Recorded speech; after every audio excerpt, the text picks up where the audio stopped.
வணக்கம் மக்களே. ஓம் காளிதாரா வித்யா சடாசி புவனேஸ்வரி பைரவி சின்னமஸ்தாஷ வித்யா தூமாவதி ததா மாதங்கி சித்த வித்யா சகவிதா பகலாமுகி ஏதாதசா மகாவித்யா சர்வதந்திரிஷி கோபிதானம். ஓம் மகாகர்புசாயி நமோ நமः. ஓம் மகாகாளியே நமோ நமः. ஓம் மகா சங்கிலி கற்பனை நமோ நமः. நேயர்கள் அனைவருக்கும் வணக்கம்.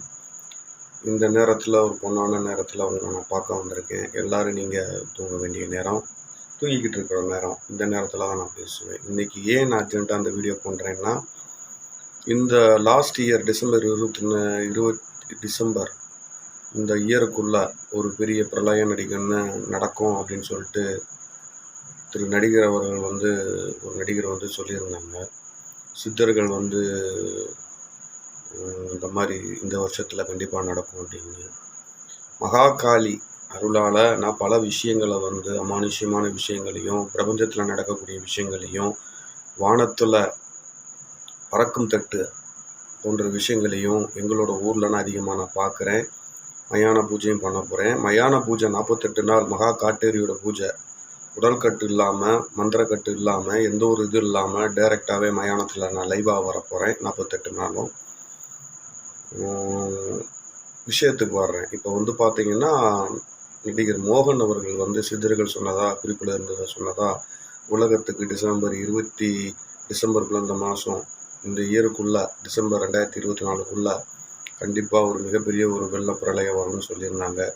ஆல்ரெடி நான் இது சம்மந்தப்பட்டமாக சில விஷயங்கள்லாம் நான் வெளியே சொல்லியிருந்தேன். என்னோடய நண்பர்கள் கட்டாரத்துலேயும், வெளியாட்கள்கிட்டையும், என்னோட பழங்கள்கிட்டையும். எனக்கு மகாகாளி சொன்னது, டிசம்பர் இந்த மாதத்தில் எதுவுமே நடக்காது, மேக்சிமம் வர புயல்கள் எல்லாமே காணாமல் களைச்சி விட்டுருவா. ஜனவரி மாதம் 30க்கு அப்புறம் ஒரு புயல் வர்றதுக்கு அதிகமான வாய்ப்பு இருக்குதுன்னு எனக்கு மகாகாளி சொன்னது. இது என்னோட கணிப்பு கிடையாது. அவங்க சொல்கிறது கரெக்டாக நடக்குது. இது வரைக்கும் அவங்க சொல்கிறது தான் நான் மற்றவங்கள்ட்ட சொல்லிவிட்டு அது நடக்குதா நடக்கலை அப்படின்னு டெஸ்ட் பண்ணிவிட்டு தான் இந்த மாதிரி வீடியோவே நான் அப்லோட் பண்ணுறேன். ஏன்னா இன்றைக்கி அதாவது மகாகாளியை இந்து கடவுள்களை ரொம்ப நிறையா போலியான சாமியார்கள் இந்த மாதிரி விஷயங்களை செஞ்சு இந்து மதத்தையும் இந்து கடவுள்களையும் ஒரு மட்டமான நிலைக்கு எடுத்துகிட்டு போயிட்டாங்க. ஒரு சில பேரை தான் சொல்கிறேன், எல்லாரையுமே நான் சொல்லலை. தன்னையும் தன்னோட வாழ்க்கையும் இதுக்காகவே அர்ப்பணம் பண்ணி வாழக்கூடிய எத்தனையோ மகான்களும் சித்த புருஷன் உலகத்தில் இருக்கிறாங்க. அந்த உலகத்தில் அவங்க வாழ்ந்த இடத்துல நானும் வாழ்ந்ததுக்கு ரொம்ப சந்தோஷப்படுறேன். ஸோ இந்த பிரளயம் எப்போ வரும் அப்படின்னு பார்த்தீங்கன்னா, 2026, 27 அதிகமாக வரக்கூடிய வாய்ப்பு இருக்குது. இல்லை 25லேருந்து கவுண்ட் டவுன் ஸ்டார்ட் ஆகிரும். 25லே பார்த்தீங்கன்னா மழை வரக்கூடிய நேரத்தில் அநேகமாக பார்த்தீங்கன்னா ஜனவரி மாதத்துல எல்லாம் மழை பெய்ய ஆரம்பிக்கும். ஜனவரி, பிப்ரவரி வரைக்கும். மார்ச், ஏப்ரலில் அதிகமான வெயில் இருக்கும், மழை தொடர்ச்சியாக இருக்கும். மழைன்றது பார்த்திங்கன்னா ஜனவரியிலிருந்து பிப்ரவரி, மார்ச், ஏப்ரல், மே வரைக்கும் அதுக்கு வாய்ப்பு அதிகமாக இருக்குது. இதில் பார்த்திங்கன்னா ஒரு வாரம் கேப் விட்டு தான் மழை பெய்யும். ஆனால் மிகப்பெரிய ஒரு விஷயம் என்னான்னு பார்த்தீங்கன்னா, அதிகமான நிலநடுக்கம் இந்த இயரில் இல்லைன்னா அடுத்த இயரில் சென்னையிலே பல இடங்களில் உணரக்கூடிய வாய்ப்பு அதிகமாக இருக்குது. இன்றைக்கி நான் அந்த பதிவு பண்ணக்கூடிய நாள் பார்த்திங்கன்னா இரவு நேரம் 1:30 மணி 2024 டிசம்பர் லாஸ்ட்டு. இன்றைக்கி தேதி கூட சரியாக தெரியல, 15 17 நினைக்கிறேன். ஸோ இந்த நேரத்தில் நான் சொல்லணும் அப்படின்றது மகாகாளியோட கட்டளை. அவள் சொல்கிறத உங்களுக்கு நான் இந்த வீடியோவாக பதிவு பண்ணியிருக்கேன். இதோட முக்கியமான ஒரு விஷயம் என்னன்னா, 2026, 27 மிகப்பெரிய ஒரு வெள்ளம் சென்னையை சூழும். கண்டிப்பாக ஒரு மிகப்பெரிய ஒரு ஃப்ளூடு வரும். சுனாமி வர்றதுக்கு அதிகமான வாய்ப்பு இருக்குது. வானத்திலிருந்து 2027, 28க்குள்ளே ஒரு விண்கல் பூமியை நெருங்கி வர்றதுக்கு வாய்ப்பு இருக்குது.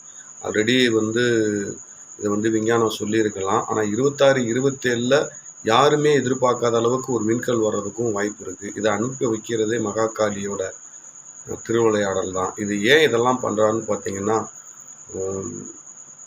சில போலியான விஷயங்களை மக்களுக்கு படித்தவங்க சொல்கிறதுனால, சில விஷயங்கள் போலின்னு நினைக்கிறதுனால, ஹிந்து தர்மங்களும் ஹிந்து இதிகாசங்களும் புராணங்களும் எல்லாமே மதிக்கப்படுறதில்ல. சில பேர் செய்யக்கூடிய தவறுனால பல பேருக்கு வந்து அந்த இது வருது. இதே இது நானும் அதே தவறு பண்ணால் கூட எனக்கும் கடவுள் மேலே ஒரு நல்ல நம்பிக்கையை வந்து மக்கள் இழந்துடுறாங்க. அதனால் என்னோட வாழ்க்கையில் நான் பல அமானுஷ்யமான விஷயங்களை நான் ஃபேஸ் பண்ணியிருக்கேன். நிறைய விஷயங்கள் உங்களுக்கு நான் ஷேர் பண்ண போகிறேன். ஏன்னா உங்களுக்கு ஏற்கனவே நான் சொல்லியிருந்தேன். ஏன்னா எனக்கு டைம் கிடைக்கல. ஏன்னா நான் தனியாக ஒரு ஷாப் வேறு ஓப்பன் பண்ணியிருக்கேன். அதனால் இதுக்குன்னு அலையிறதுனால அந்த பூஜைகள் இடையில வந்து காளி பூஜை எல்லாம் பண்ணேன். அதிலே பல அமானுஷ்யமான விஷயங்கள் நான் பண்ணக்கூடிய நாட்கள் 48 நாள் போகும்போதே என்னோடய பூஜைகளில் எப்படி தடங்கள் வந்தது, மகாகாளி எப்படி நான் வந்து அப்ரோச் பண்ணேன், எந்த ஒரு மந்திரக்கட்டு இல்லாமல் உடல்கட்டு இல்லாமல் எனக்கு இந்த ஞானத்தை எப்படி கொடுத்தா அப்படின்றதெல்லாம் அவங்களுக்கு வரக்கூடிய பதிவில் சொல்ல போகிறேன். இப்போ நான் சொல்லக்கூடிய பதிவு என்னென்னா, இந்த வருஷம் எந்த ஒரு மிகப்பெரிய ஒரு விஷயங்கள் நடக்காது. ஏன்னா மகாகாளி உலகத்தில் உள்ள மக்கள் அனைவரையுமே பார்த்துக்கிட்டு இருக்கா. இதில் அவளுக்கு வந்து யாருக்குமே பாகுபாடு கிடையாது.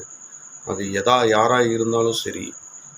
எனக்கு சொல்லப்பட்ட ஒரு விதி என்னன்னா, இயேசுநாதர்களும் அல்லாக்களும் சித்தர்களாக தான் வந்தாங்களே தவிர அவங்க கடவுளோட குழந்தைகள் கிடையாது அப்படின்றதா எனக்கு உரைக்கப்பட்டது. மகாகாளி கிட்ட இருந்து எனக்கு வரப்பட்ட ஒரு செய்தி. இதை நம்புறது நான் அதிகமாக பிலீவ் பண்ணுறேன். ஏன்னா என்னோடய வாழ்க்கையில் அளவுக்கு அதிகமான விஷயங்கள் இன்றைக்கி நான் இந்த அளவுக்கு ஒரு நல்ல நிலைமைக்கு இருக்கிறேன்னா அந்த விஷயங்களுக்கு முழு காரணமே மகாகாளி தான். பல பேர் மகாகாளியை வந்து கும்புறதுக்கு பயப்படுறாங்க. மகாகாளினாலே ரொம்ப ஒரு கொடூரமான தெய்வம், ஒரு மோசமான தெய்வம் நினைக்கிறாங்க. அது கிடையாது. என்னோட அனுபவத்தில் நான் காளி எப்படி வழிபட்டேன், காளி என்கிட்ட எப்படி வந்தாங்க, ஆன்மாக்கள் என் கூட எப்படி தொடர்பு பண்ணாங்க அப்படின்ற நிறைய விஷயங்களை அவங்களோட ஷேர் பண்ண போகிறேன். அதோடு மட்டும் இல்லாமல் என்னோடய வழியை சில பேர் ஃபாலோ பண்ணி நீங்கள் பண்ணுறவங்களும் பண்ணலாம். இல்லை உங்களுக்கு என்ன வருதோ அதை நீங்கள் செய்யலாம். ஆனால் ஒன்று மட்டும் நிச்சயம், இந்த பிரபஞ்சத்தில் நம்ம செய்யக்கூடிய செயல்கள் மட்டும்தான் பேசுமே தவிர மந்திரங்களும் தந்திரங்களும் அதற்கு அப்பாற்பட்டு தான். இதை என்னோடய அனுபவத்தில் நான் உணர்ந்தேன். ஏன்னா நான் மந்திரக்கட்டும் போடலை, மந்திரங்களை வந்து நான் வந்து சரியாக எனக்கு எந்த ஒரு குருமால் மூலிமா நான் கற்றுக்கிறதில்ல. எனக்கு குருவும் என்ன பண்ணுறது எல்லாமே இந்த பிரபஞ்சம் தான் எனக்கு உணர்த்துனது. எனக்கு உணர்த்தப்பட்ட விஷயங்களை உங்களுக்கு நான் உணர்த்த போகிறேன். வரக்கூடிய என்னோடய பதிவுகளை மிஸ் பண்ணாமல் பாருங்கள். கண்டிப்பாக இந்த மாதம் 30ஆம் தேதி அமாவாசை அன்னைக்கு நான் வந்து மயானத்தில் 48 நாள் உட்கார போகிறேன். மகா காட்டேரி பூஜையை கண்டிப்பாக மிஸ் பண்ணாதீங்க. என்னோடய சேனலை சப்ஸ்கிரைப் பண்ணி மற்றவங்களுக்கு ஷேர் பண்ணி உங்களோட மேலான கருத்துக்களை கமெண்ட்டில் பதிவிடுங்க. அது எந்த ஒரு கமெண்ட்டாக இருந்தாலும் அதுக்கு நான் பதில் சொல்ல கடமைப்பட்டிருக்கேன். அது ஒரு நல்ல கமெண்ட்டாக இருந்தாலும் இல்லை அது ஒரு தாழ்வான ஒரு வேறு மாதிரி கமெண்ட்டாக இருந்தாலும் கண்டிப்பாக நான் அது கடமைப்பட்டிருக்கேன். எல்லாம் மகாகாளி அருளால் நடக்குது. என்னோடய அனுபவங்களை நிறைய ஷேர் பண்ண போகிறேன். கண்டிப்பாக என்னோடய சேனலை வந்து சப்ஸ்கிரைப் பண்ணுங்கள், மற்றவங்களுக்கு ஷேர் பண்ணுங்கள், கமெண்ட் பண்ணுங்கள். பெல் ஐக்கானை வந்து நீங்கள் வந்து கண்டிப்பாக ப்ரெஸ் பண்ணி வச்சுங்க. ஏன்னா வரக்கூடிய 48 நாள் பூஜையில் நான் என்ன பார்க்க போகிறேன்னு எனக்கு தெரியாது. வியூவர்ஸ் நீங்கள் தான் அதிகமாக பார்க்க போகிறீங்க. என் பின்னாடி என்னென்ன விஷயங்கள் நடக்க போகுது. நான் பண்ணக்கூடிய பூஜை வீட்டில் கிடையாது, மயானத்தில். அந்த மயானத்தோட ஹிஸ்ட்ரி உங்களுக்கு நான் வரக்கூடிய நேரத்தில் பகல் நேரத்தில் அந்த மயானத்தை உங்களுக்கு ஷூட் பண்ணிவிட்டு அது ஒரு ஹிஸ்ட்ரியாகவே உங்களுக்கு நான் போடுறேன். இதை எங்கள் ஊரில் நடந்த சம்பவம், அங்கே நடந்த சில விஷயங்களை பற்றி உங்களுக்கு நான் என்னோடய வீடியோவில் பதிவு பண்ண போகிறேன். மீண்டும் ஒரு நல்ல பதிவில் நான் சந்திக்கிறேன். நன்றி, வணக்கம். கூடிய விரைவில் உங்களை வந்து நான் சந்திக்கிறேன். வணக்கம்.